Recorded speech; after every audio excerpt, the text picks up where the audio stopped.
നമസ്കാരം. ഇന്ന് ജൂൺ 26, ലോക ലഹരി വിരുദ്ധ ദിനം.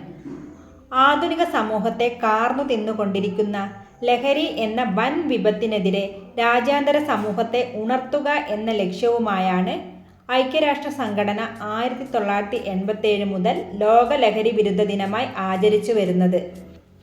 വിൽക്കുന്നവനും വാങ്ങുന്നവനും തിക്തഫലങ്ങൾ അനുഭവിക്കുന്ന വലിയൊരു സമൂഹവും ഒരുപോലെ ഓർക്കേണ്ട ലോക ലഹരി വിരുദ്ധ ദിനം. മദ്യം, മയക്കുമരുന്ന്, പുകയില തുടങ്ങിയ ലഹരി വസ്തുക്കളുടെ കെണിയിൽ മുതിർന്നവർ മാത്രമല്ല, കുട്ടികളും അകപ്പെടുന്നു. കേവലം കൗതുകത്തിനായി ലഹരി ഉപയോഗിച്ചു തുടങ്ങുന്നവർ ക്രമേണ അതിന് അടിമപ്പെടുന്നു. കുട്ടികളിലും കൗമാരക്കാരിലും മയക്കുമരുന്നിൻ്റെ വിപത്തുകളെക്കുറിച്ച് ബോധവൽക്കരണം നടത്തുക എന്നതാണ് ലോക ലഹരി വിരുദ്ധ ദിനം ആചരിക്കുന്നതിൻ്റെ പ്രധാന ലക്ഷ്യം.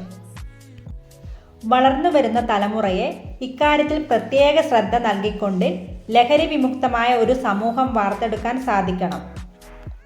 ലഹരികളുടെ ഉപയോഗം സൃഷ്ടിക്കുന്ന ആഘാതം വ്യക്തികളുടെ തലത്തിൽ മാത്രം ഒതുങ്ങുന്ന ഒന്നല്ല, അതൊരു സാമൂഹ്യ വിപത്താണ്.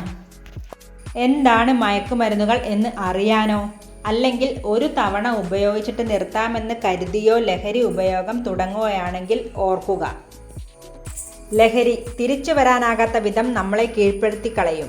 അത് സമൂഹത്തിന് തന്നെ മഹാവിപത്താണ്.